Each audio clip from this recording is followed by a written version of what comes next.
자, 우리 하나님 말씀 봅니다. 누가복음 2장 18절로 19절 말씀 함께 봉독하겠습니다. 듣는 자가 다 목자들이 그들에게 말한 것들을 놀랍게 여기되 마리아는 이 모든 말을 마음에 새기어 생각하니라. 아멘. 오늘 우리 성탄 감사 예배 말씀의 제목은 성탄에 놀라워합시다. 성탄에 놀라워합시다 라는 제목으로 함께 은혜를 나누기 원합니다.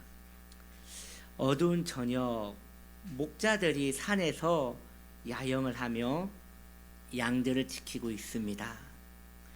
이 목자들은 마을의 양들을 돌보는 사람들이었습니다.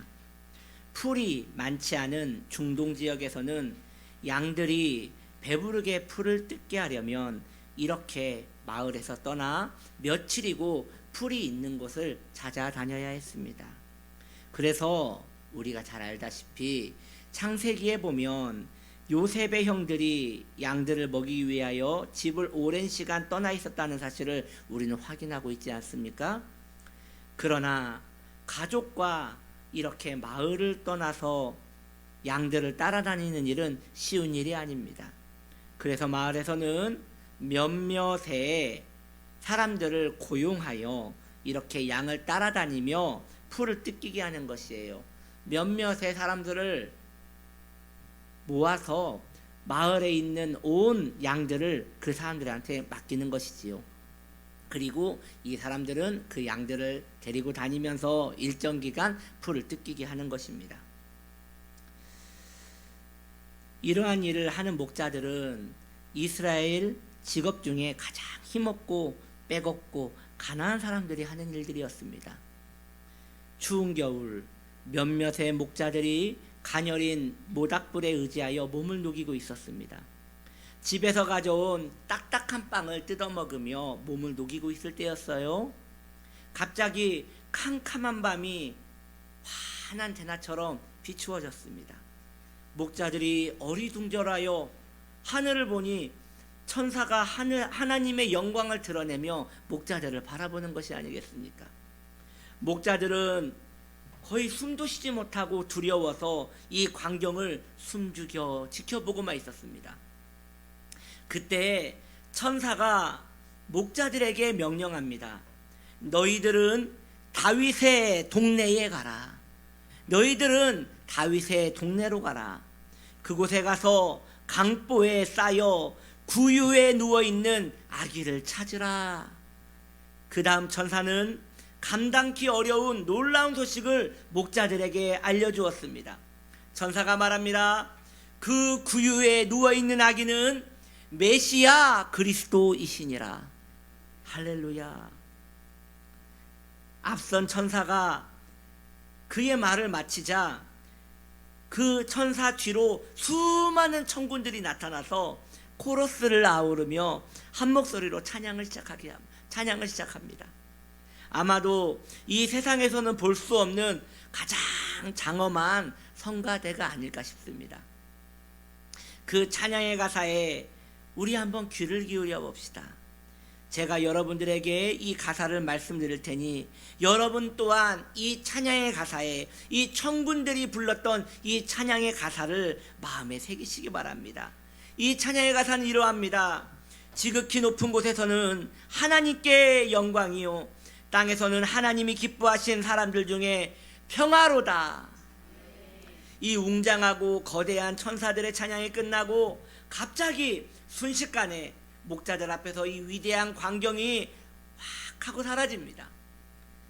그리고 다시 그곳에는 허벌판에 양들과 목자들만 남게 되었습니다. 목자들은 이 놀라운 광경과 그들이 들은 이 놀라운 소식에 입을 벌리고 그대로 굳어 있었습니다. 그때 먼저 정신을 차린 한 목자가 다른 목자에게 묻습니다. 이보게, 다윗의 동네가 어디지? 그때 멍하니 하늘을 바라보던 다른 목자가 정신을 또 차리고 그 사람에게 대답을 합니다. 다윗의 동네는 베들레헴이지. 우리 가보세. 아니 무슨 말이야? 베들레헴이 그 큰 마을은 아니어도 어디서 아기를 찾는단 말인가? 아니야. 그래도 찾아야 돼. 구유에 누웠다고 했으니 마국간에 있는 것이고 이 저녁 베들레헴 온 마국간을 뒤져서라도 그 아기를 찾아야 돼 하면서 그 말에 모든 목자들은 동의하였습니다. 그들도 자신들에게 일어난 일이 보통 일이 아니라는 것을 알게 된 것이지요. 그래서 잠자는 양떼를 한 명의 목자에게 맡겨두고 나머지 목자들은 남아있는 그 목자들은 산에서 내려와 베들레헴에 있는 모든 마국간을 뒤지기 시작하였습니다. 그리고 얼마 가지 않아 마국간에서 정말 아기와 그의 부모를 찾을 수 있었습니다. 그리고 그 마국간에 위에는 큰 별 하나가 떠 있었습니다. 목자들은 이 놀라운 소식을 아기의 부모들에게 이야기해 주었어요. 이 소식을 들은 아기의 부모들도 놀라워하였습니다. 여러분이요, 우리의 메시아가 만약에 궁전에서 태어났다면 목자들은 예수님을 찾지 못했을 것입니다. 만약에 우리의 메시아가 누군가의 집 안에서 일반인처럼 똑같이 집 안에서 태어나셨다면 그 목자들은 그 많은 집을 놓고 할 수 없었기 때문에 우리의 메시아를 찾지 못했을 것입니다. 누구의 허락을 받을 필요도 없는 그 냄새나고 지저분한 마국간에 계셨기에 가장 천한 사람들이었던 목자들도 우리 예수님을 찾을 수 있었던 것입니다. 우리 가운데 예수님을 찾지 못할 자가 그러니 아무도 없지 않겠습니까? 오늘 이 자리에 계신 모든 분들은 예수님을 찾을 수 있습니다. 목자가 찾을 수 있었다면 우리도 다 찾을 수 있는 것입니다. 예수님은 우리 가장 가까운 곳에서 함께 하십니다. 그 밤 산에서 놀라운 소식을 들은 그 목자들은 이 놀라운 소식을 감추지 않고 산에 내려와 그 부모들에게 전하였습니다. 저도 오늘 여러분들에게 천사들이 전하였고 이 목자들이 전하였던 놀라운 소식을 전하기를 원합니다. 이 소식을 들은 여러분들도 감추지 마시고 주위 사람들에게 이 복된 소식을 전하시기 바랍니다.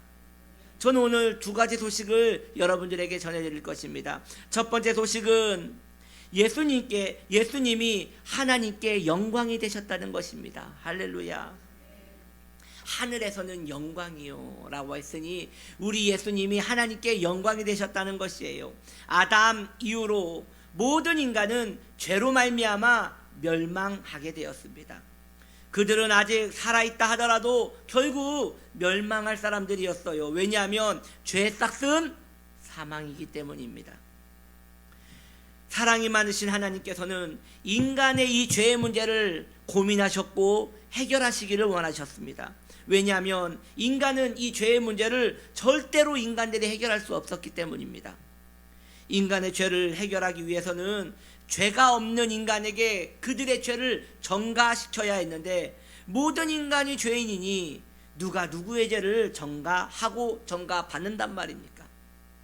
이런 하나님의 고민에 아들 하나님께서 그 고민에 응답하십니다. 아버지여, 내가 인간의 몸을 입고 저들의 죄를 대속하겠나이다. 이렇게 오래된 하나님의 사랑의 고민은 아들 하나님이신 예수 그리스도를 통하여 해결이 된 것입니다. 이로써 하나님은 우리 주 예수님으로 인하여 큰 영광을 받으신 것이지요. 아들의 순종으로 말미암아 하나님께서는 어디에서도 받으실 수 없는 영광을 받으시는 것입니다. 이 영광은 또한 삼위일체 하나님께서 받으시기에 합당한 영광입니다. 이 구원의 계획을 아버지 하나님이 시작하셨으니 우리 아버지 하나님께 영광을 돌립니다. 이 구원의 계획을 아들이신 그리스도께서 시행하셨으니 우리 예수 그리스도께 영광을 돌립니다. 이 구원의 계획을 성령 하나님께서 우리에게 적용시켜 주셨으니 성령 하나님께 영광을 돌립니다. 이 놀라운 소식에 천사들은 모두 나와 하나님께 영광을 돌렸습니다. 여러분이요, 천사들은 인간들에게 베푸신 하나님의 그 놀라운 자비하심에 인간들에게 한없이 너그러우신 그 크신 하나님의 은혜와 사랑을 흠모하여 영광을 돌린 것이에요. 그러나 생각해 보셨습니까? 천사들은 혜택을 받지 못해요. 하나님께서 엄청난 사랑을 인간들에게 베푸셨지만 천사들은 어떤 것도 혜택을 받지 못해요. 왜냐하면 천사들은 죄가 없기 때문이지요. 아무런 혜택도 받지 못하던 천사들도 하나님의 사랑을 이렇게 흠모하여 이처럼 영광을 돌렸다면 이 놀라운 혜택을 온전히 받아 누리는 우리는 얼마나 하나님께 영광을 돌려야겠습니까? 이 혜택은 오로지 죄인들을 위한 혜택이었던 것입니다.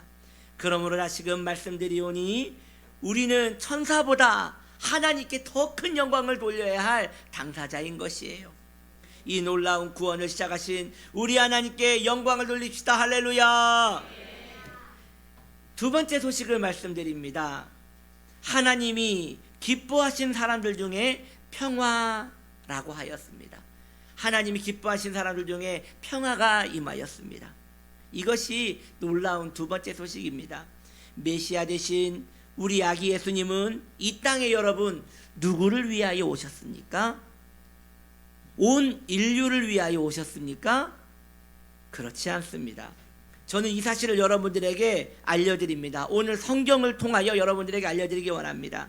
누가복음 2장 14절 우리가 읽은 말씀에 보면 지극히 높은 곳에서는 하나님께 영광이요 땅에서는 하나님이 기뻐하신 사람들, 하나님이 기뻐하신 사람들, 다시 한번 하나님이 기뻐하신 사람들 중에 평화라고 하였습니다. 온 인류의 평화가 아니라 하나님이 기뻐하신 사람들만 평화가 있다 하였습니다.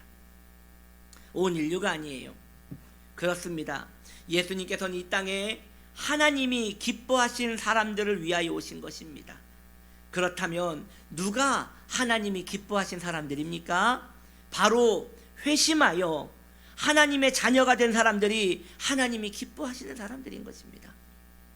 죄인은 마귀와 죄의 소유입니다. 그래서 하나님과 원수로 사는 자들입니다. 하나님께서 가장 미워하시는 것이 죄인이, 죄에 속박된 자는 하나님과 원수로 살 수밖에 없는 것이에요. 그들은 하나님과 평화를 누릴 수 없는 것이에요. 하나님과 평화를 누릴 수 없는 모든 인간은 자신 안에서도 평화를 누릴 수 없는 것입니다. 자연인들은 잠시 쾌락에 빠져 고통을 잊어보지만 이것은 여름날에 소금물을 마시는 것과 같이 더 인생을 외로움과 고독함으로 몰고 갈 것입니다. 그래서 인생은 예수 만나지 못하면 허무한 것이에요. 모든 인간은 회심에 이르지 못하면 허무할 수밖에 없는 것이에요.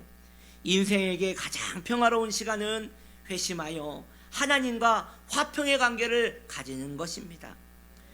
오늘 이 성탄절은 바로 죄인들을 회심의 자리로 초대하는 자리인 것입니다.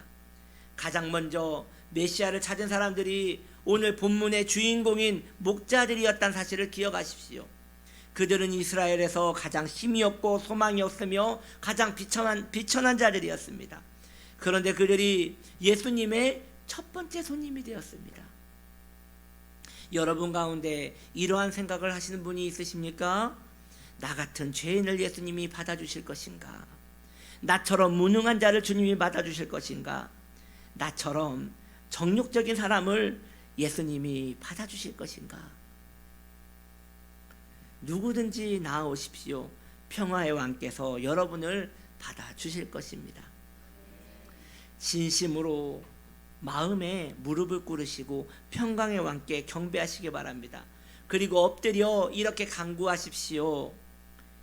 나는 오늘부터 당신의 종이 되기를 원합니다. 나의 인생은 당신의 것입니다. 나에게도 평화의 왕이여 오시옵소서 라고 고백하는 여러분 되기를 바랍니다. 저는 이 거룩한 성탄절에 천사들의 놀라운 소식이 바로 우리들을 위한 소식이라는 것을 여러분들에게 말씀드렸어요. 연말이 되면요, 그 연예인들 시상식 있지 않습니까? 진행자가 다음 대상입니다. 그리고 잠시 뜸을 들인 후에 대상을 받을 사람의 이름을 크게 공포합니다. 그때 방청객 속에서 아무 생각 없이 옆 사람하고 대화했던 그 담화를 나누던 그 연예인이 자신의 이름이 불려지자 두리번 하면서 당황합니다. 그때 함께 대화하던 사람이 너라고 빨리 나가라고. 그때 그 연예인은 막 얼굴을 감싸면서 감격하면서 뛸 듯이 앞으로 뛰어나가는 모습을 우리는 본 적이 있습니다. 여러분, 오늘 이 자리에 계신 분들은 이 놀라운 소식이, 이 복된 소식이 누구를 위한 것이라고 생각하십니까? 그래서 지금 자신이 아니라고 생각하고 있다가 멍하니 있다가 딴 생각을 할 수 있습니다. 사랑하는 성도님들이요, 집중하십시오. 바로 이 소식은 당신을 위한 것입니다. 이 소식은 여러분을 위한 것입니다. 메시아께서 당신에게 영광을 받으시고 당신에게 평화를 주시기 위하여 이 땅에 오셨습니다. 어서 나와서 왕께 경배하십시오. 회심의 결단을 하시고 이 놀라운 소식을 여러분의 소식으로 가져가시기 바랍니다. 내 거 만드시기를 바랍니다. 오늘 이 성탄의 복음이 여러분의 것이 되기를 소망합시다. 그래서 이 성탄의 사건이 나를 위한 것이라고 기쁨의 찬송을 드리는 저와 여러분 되시기를 예수님의 이름으로 축복합니다. 우리 인사합시다. 메리 크리스마스. 메리 크리스마스. 다시 고백합시다. 왕이 나셨습니다. 다시 고백합시다. 나를 위한 날입니다. 아멘. 이 시간 우리가 함께 기도하기를 원합니다.